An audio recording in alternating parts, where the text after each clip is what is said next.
The floorboards in our old house had a secret language, and I was the only one who knew how to listen. There was a long, low, groaning sound they made near the kitchen if you stepped too quickly, like an old man waking up from a grumpy nap. A little sharp squeak lived right outside my bedroom door, a tiny mouse sound I had to tiptoe over at night if I wanted to get a glass of water without anyone knowing.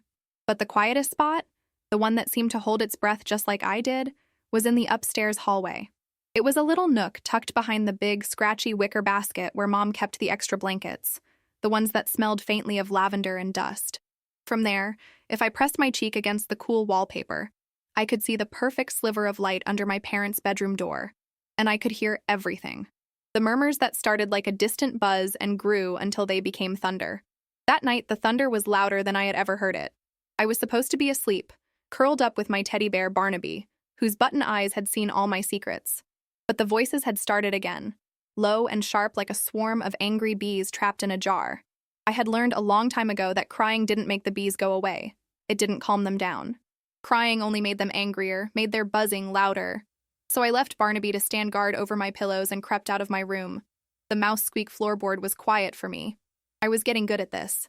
I curled myself into a small, tight ball behind the blanket basket, my world shrinking to the dusty darkness of the hallway. My knees pressed hard into my chest and I wrapped my arms around them, trying to make myself so small I might just disappear. Dad's voice was a low rumble, the kind that vibrated right through the floor and into my bones. "You can't be serious, Clara. You can't just decide something like this on your own." His voice sounded tired, like he'd been running for a very long time. "I'm not deciding on my own." Mom's voice was higher, but it had a strange crackle in it, like a plate that was about to shatter into a million pieces. "I'm deciding for me, and for her. We can't keep living like this, Martin, waiting for a storm that never passes." I squeezed my eyes shut, trying to picture the storm she was talking about. It hadn't rained in a whole week. I'd spent all afternoon outside, carefully drawing a family of chalk flowers on the sidewalk. The sun had been so bright and warm on my back, and the sky was a perfect cloudless blue. There was no storm. Grown-ups were confusing. "She needs her father," Dad said, and his voice changed. It got softer, frayed around the edges with a sadness I recognized. It was the voice he used when he read my bedtime stories, the one that could build castles and slay dragons and make me feel completely safe. I leaned forward just a little, my ear straining, hoping with all my might that Mom would hear that voice too, the real voice. But she didn't. Or if she did, she didn't care. Her next words were cold and sharp, like little pieces of ice dropping one by one into a glass. "She's strong. Stronger than you think." There was a pause, a pocket of silence so heavy I felt like it was crushing me. I held my breath, waiting, my heart thumping a frantic drumbeat against my ribs. Then it came. "She'll be fine without you." The words weren't just sounds. They were solid things that flew across the hallway, slipped under the wicker basket, and landed right in my tummy like a pile of heavy, cold rocks. "Fine without you." Fine without Dad? How could I be fine without him? Fine without his piggyback rides to the car in the morning, his hands hooked under my legs as I pretended to be a flying superhero? Fine without the way he always saved me the last chocolate chip cookie, slipping it into my hand with a wink like it was our biggest secret. The world didn't make sense without him in it. It was like saying the sun would be fine without the sky, or a story would be fine without any words. A terrible hot feeling pricked at the back of my eyes. A sob started to build in my throat, a giant, wobbly bubble of sadness that wanted to burst. I couldn't let them hear it. If they heard me, they would know. They would know I wasn't strong at all.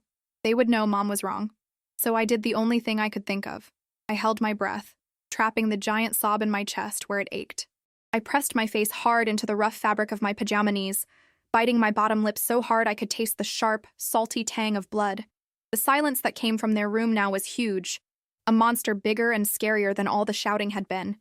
I stayed there, a small, forgotten shape hidden in the dark, my lungs screaming for air, my mind desperately counting the seconds.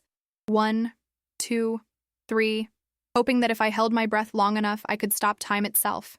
And maybe, just maybe, keep mourning from ever coming.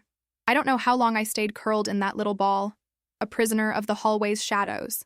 My lungs eventually won the battle, forcing me to gasp for air in a ragged, shaky breath that was thankfully swallowed by the house's tired creaks. The sliver of light under my parents' door went dark. I heard their bedroom door open and close once, softly, and the sound of footsteps padding to the other side of their room. Then, only silence. The kind of silence that feels heavy, like a blanket you can't push off. I finally uncurled my stiff legs, my feet tingling with pins and needles, and crept back to my own room. Barnaby was right where I had left him, his button eyes staring blankly at the ceiling. I climbed into bed and pulled the covers up to my chin, but the warmth couldn't reach the cold spot that had settled deep inside me. I hugged Barnaby so tight his stuffing squeaked, burying my face in his worn fur. Sleep was a faraway country I couldn't seem to reach. Every time I closed my eyes, I just heard those words, over and over again, a terrible echo in the quiet of my mind. She'll be fine without you. The morning came anyway, it always does, but it was a different kind of morning. Usually our house woke up with a symphony of happy noises, the cheerful whistle of the kettle, the clatter of spoons in cereal bowls, and Dad humming off-key to the radio.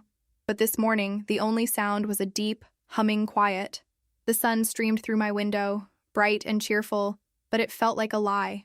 When I walked into the kitchen, Mom was standing at the counter, staring into a mug of coffee like it held all the answers in the world. Her back was to me. She was wearing her gray robe, the one she called her cozy armor. "Morning, sweet pea," she said without turning around. Her voice was too bright, too cheerful, like a cartoon character's. It didn't match the tired slump of her shoulders. Dad was at the table, pretending to read the newspaper, but he wasn't really reading it. His eyes were fixed on one spot, and he hadn't turned the page since I came in. He looked up when he saw me, and he tried to smile. It was a weak, wobbly thing that didn't reach his eyes. His eyes looked like he hadn't slept either. "Hey, Lilybug," he said, his voice raspy. I didn't say anything. I just climbed onto my chair and stared at the empty bowl in front of me. The silence stretched, thin and tight, like a rubber band about to snap. It was Dad who broke it. He put down the newspaper and stood up. "Pancakes? Who wants Saturday pancakes?" he asked, trying to sound excited. Saturday pancakes were our thing. He always made them in the shape of my initial, a big, loopy L. Mom finally turned around. "Martin, don't. It's not," she started. But then she saw me watching them, my eyes wide. She stopped and forced a smile that looked painful. "That's a lovely idea." The whole time Dad cooked, the only sounds were the scrape of the spatula against the pan and the sizzle of the batter. It was a sad sound. He put the pancake on my plate. It wasn't a perfect L. It was a little bit burnt on one side and the loop was broken. I stared at it. A broken letter on a white plate. It felt important somehow. I ate it without syrup, each bite dry and tasteless in my mouth. My parents didn't eat. Mom just kept sipping her coffee, and Dad leaned against the counter, his arms crossed, looking out the window at a sky that was too blue for all the sadness in our kitchen. After breakfast, he went upstairs. I heard drawers opening and closing. A soft thud, like something heavy being put on the bed. When he came back down, he was carrying a suitcase. It wasn't his work briefcase. It was the big, dark blue one we used for summer vacations. My stomach did a flip-flop. The rock I had swallowed last night felt like it was getting bigger. He knelt in front of me right there on the kitchen floor. His face was all wrong. It was tight and blotchy, and his eyes were shiny. "Lilybug," he said, and his voice broke. He took a deep breath. I have to go away for a little while." I just stared at him. Go away? Like to the grocery store? Or to work? It's just for a bit," he continued, but his words sounded like he was trying to convince himself, not me. "But I need you to know that I love you more than anything in the whole wide world, and I will always, always be your dad, no matter what, okay?" I didn't say okay. I couldn't. The sob from last night was back, a giant bubble in my throat. I just nodded. A tiny, jerky movement. He pulled me into a hug. He smelled like his aftershave and something else. Something sad and salty. It was the kind of hug that felt like goodbye. He held me for a long time, and then he stood up, gave my mom a look I couldn't understand, and walked out the front door. The click of the door closing was the loudest sound I had ever heard. For a long time after the door clicked shut, neither of us moved. Mom stayed by the counter, her hands gripping the edge so hard her knuckles were white. I was frozen on my chair, staring at the front door, half expecting it to swing open again. I imagined Dad coming back inside, laughing, saying it was all a big joke. He'd scoop me up in a giant hug and say, "Did you really think I'd leave my Lilybug?" But the door stayed closed. The silence in the kitchen wasn't just quiet anymore. It was empty. It was a hollow space where Dad's humming was supposed to be. Finally, Mom let out a long, shaky breath and her shoulders slumped. She turned to me, and for a second, her face looked as lost as I felt.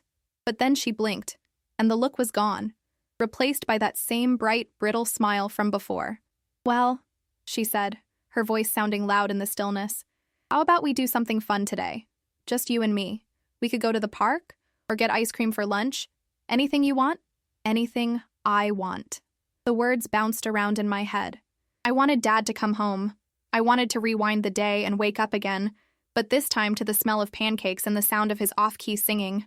I didn't want ice cream. The thought of something so sweet and cold made my stomach hurt. I shook my head, still looking at the door. "Oh," she said, her smile faltering for a moment. "Okay, sweet pea, we can just stay home. We'll have a cozy day." A cozy day meant we put a movie in the VCR, one of my animated ones with talking animals and happy endings. Mom made a big bowl of popcorn and we sat on the couch, the blanket from the wicker basket spread over our legs. But it wasn't cozy. The space on the couch where Dad always sat was a giant empty canyon between us. During the movie, the princess was locked in a tower by a dragon, and she sang a sad song about being alone. A tear slipped out of my eye and rolled down my cheek. I wiped it away fast before Mom could see. I had to be strong. Mom said I was strong. I had to be fine. The days that followed were full of that same heavy emptiness. A little while turned into a week, then 2. The house was too quiet. The floorboards didn't seem to groan or squeak as much, like they were sad too. Mom tried to fill the silence. She played music all the time, cheerful songs from the radio that made me want to cover my ears. She talked more than she used to, telling me long, rambling stories about her day at work at the library, about the funny people who came in, about the books she was reading.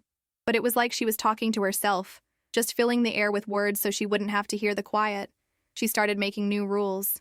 "We're going to have a girls' night every Friday," she announced one evening, her voice full of forced excitement. Our first girls' night was pizza on the floor and painting our nails a sparkly pink. It was okay, I guess, but it wasn't the same as our old Fridays, when Dad would come home from work, lift me up, and spin me around until I was dizzy and laughing. Mom painted my nails carefully, her hands steady, but her smile never quite reached her eyes. I stopped asking about him. The first time I did, on the 3rd day, I had asked, "When is Dad coming back from his trip?" Mom was washing the dishes, and her hands froze in the soapy water. She turned to me slowly, and that painful smile was back. "He just needs some time, sweet pea. We talked about this." Her voice was gentle, but her eyes had a look in them that told me not to ask again. It was a warning, a silent plea. Don't make this harder than it already is. So I didn't.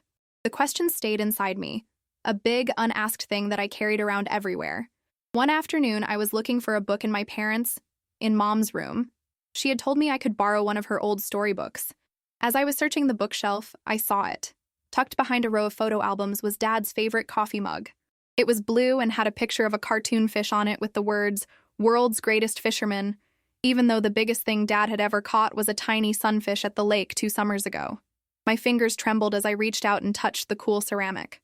I remembered him drinking his coffee from it every single morning, the steam warming his face as he read the paper. I lifted it to my nose, and it still smelled a little bit like him. Like coffee and shaving cream and something that was just Dad.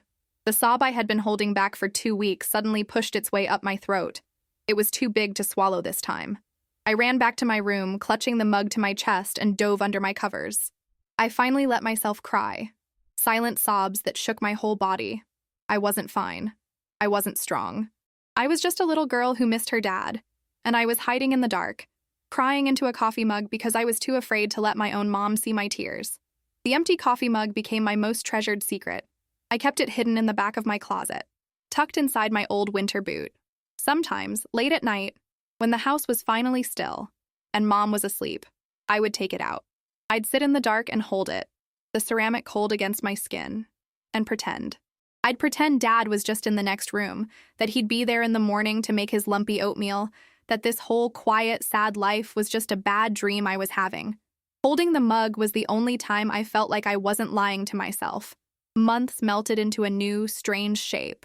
September leaves turned red and fell from the trees, and the air grew crisp with the promise of autumn. The new normal, as Mom called it, didn't feel normal at all. It felt like I was wearing a shoe on the wrong foot, always a little off balance. Mom was the one who drove me to school now, her car filled with the cheerful, chattering voices from the morning radio show. But we didn't chatter. I'd just watch the houses blur past my window, and she would grip the steering wheel, her eyes focused on the road, her mind a million miles away.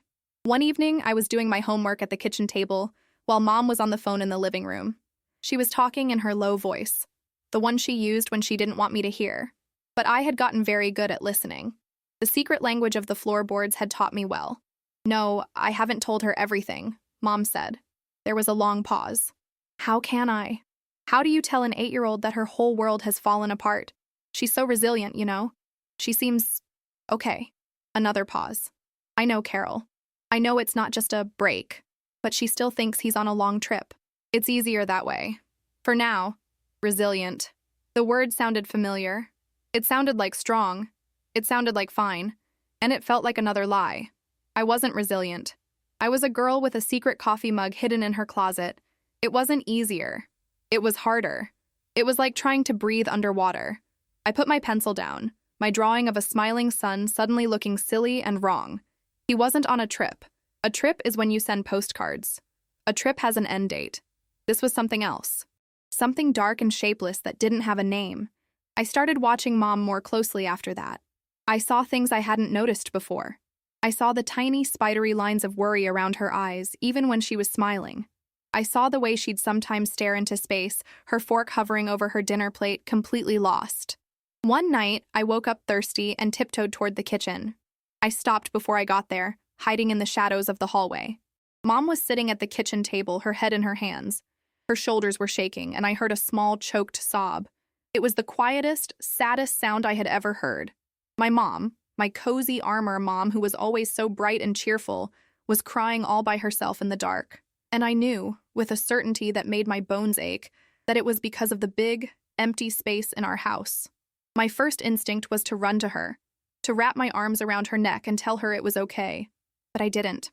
I stayed frozen in the shadows. If I went to her, she would see me. And if she saw me, she would have to stop crying and put her bright, brittle smile back on. She would have to be strong for me. And I didn't want to be the reason she had to pretend anymore. So I turned around and tiptoed back to my bed, my own tears silently soaking my pillow. The next day, I found what I was looking for. Tucked away in a drawer with old birthday cards and baby announcements was a photograph. It was from last summer at the beach. Dad was holding me on his shoulders. I was laughing, my mouth wide open and my hair flying everywhere. Mom was standing next to us, her arm around Dad's waist, and she was looking up at me. She wasn't just smiling. She was glowing. Her whole face was lit up with a kind of happiness I hadn't seen in forever. We looked whole. I took the picture to her. She was sitting on the couch trying to read a book, but her eyes weren't moving across the page. I held it out to her without a word. She took it from my hand, her fingers brushing against mine. She stared at the photo for a long, long time. Her throat made a little clicking sound like she was trying to swallow. "Oh, Lilybug," she whispered. Her voice was thick. I finally found my own voice. It was small, barely a whisper. Were we happy? A single tear escaped her eye and rolled down her cheek, landing on the glossy surface of the photo, right next to her own smiling face. "Yes," she said, her voice cracking. We were. We were so, so happy. She didn't try to smile. She didn't say I was strong. She just looked at the picture of the three of us, and for the first time in a long time, we were sad together. That moment with the photograph was like opening a window in a stuffy room. It didn't fix the hole in our family, but it let some air in. It let the truth in. We didn't talk about it much right after, but something had shifted between us. The bright, brittle smiles became less frequent, replaced by smaller, realer ones. Mom stopped playing the radio so loud in the car. Sometimes we would just drive in silence, but it was a different kind of silence now. It wasn't empty. It was thoughtful. It was the quiet of two people sitting together, just being. One evening, a few weeks later, she came into my room as I was getting ready for bed. She sat on the edge of my mattress, her weight making a familiar dip. "Lilybug," she started, her voice soft. "There's something we need to talk about. About Dad." I hugged Barnaby a little tighter, bracing myself. "He's not on a trip," she said, finally giving words to the secret we both already knew. "We're not living together anymore. And I'm so, so sorry. I'm sorry I didn't tell you properly. I thought I was protecting you, but I think I just made it more confusing." She looked at me, her eyes wet and shiny in the light from my bedside lamp. "It's okay to be sad about it. It's okay to miss him. I miss him too. And just like that, the giant bubble of sadness I had been carrying around didn't burst, but it slowly started to shrink. Hearing her say it out loud was like being given permission. Permission to feel something other than fine. We started talking about him after that. I'd tell her about a memory I had, like the time he tried to build me a treehouse and ended up gluing his fingers together, and she would laugh, a real, throaty laugh that made her eyes crinkle at the corners. And she would tell me stories too, about how they met in college, about the silly songs he used to make up. We were like archaeologists, carefully digging up the past and looking at all the pieces, the happy ones and the sad ones together. Dad called a few weeks before Christmas. Mom put him on speakerphone.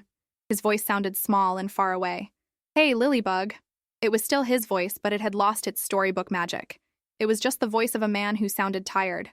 We talked for a few minutes. I told him about school and my new teacher. He told me about the weather where he was.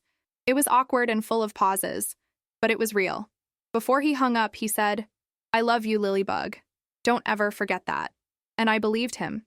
He came to visit after the new year. He didn't come to the house. We met at a little diner in town, the one with the red vinyl booths and jukeboxes on the tables. When he walked in, my heart did a funny little jump. He looked thinner, and he had a new sadness in his eyes that matched the one I sometimes saw in Mom's. He hugged me, and it wasn't a flying superhero hug. It was a careful, gentle hug. We had milkshakes, and he gave me a present, a book of star charts. He remembered I loved the stars. We didn't talk about the argument or the suitcase or why. We just talked. And when he dropped me off, he hugged me again and promised he would call every week. And he did. I never forgot that night I spent curled behind the blanket basket, holding my breath. The words, "she'll be fine without you," didn't disappear. But they changed. They weren't a sharp, cold judgment anymore. I understood now what Mom had meant. It wasn't that I wouldn't be sad, or that I wouldn't miss him with a deep ache that sometimes still caught me by surprise. It was a promise. A fierce, desperate promise she had made to herself, and to the universe, in a moment of terror. It was the sound of a mother vowing that she would hold the world together for her child, even if her own heart was breaking. We were fine. Not the fine of a life without scars or empty spaces, but a new kind of fine. A fine that was built out of tear-soaked photographs, late-night talks, and shared bowls of popcorn on the couch. A fine that was made of a mom who learned to take off her cozy armor and a daughter who learned it was okay to cry. My world had fallen apart, but we were slowly, carefully building a new one from the pieces. It wasn't the same, but it was ours. And it was strong. That night, my mom and I lay on a blanket in the backyard, looking up at the sky. I was pointing out the constellations with the help of my new star chart. The air was cold and clean, and the stars looked like scattered diamonds on black velvet. We weren't talking, just breathing in the quiet comfort of being together. I thought about my dad, and a little wave of sadness washed over me. But it didn't knock me down. It was just a part of the ocean now. I realized then that love is a complicated thing. It's not always happy endings and perfect families. Sometimes it's a broken pancake and a coffee mug hidden in a closet. Sometimes it's crying alone in the dark. And sometimes it's just two people, lying under the stars, knowing they are strong enough to be fine.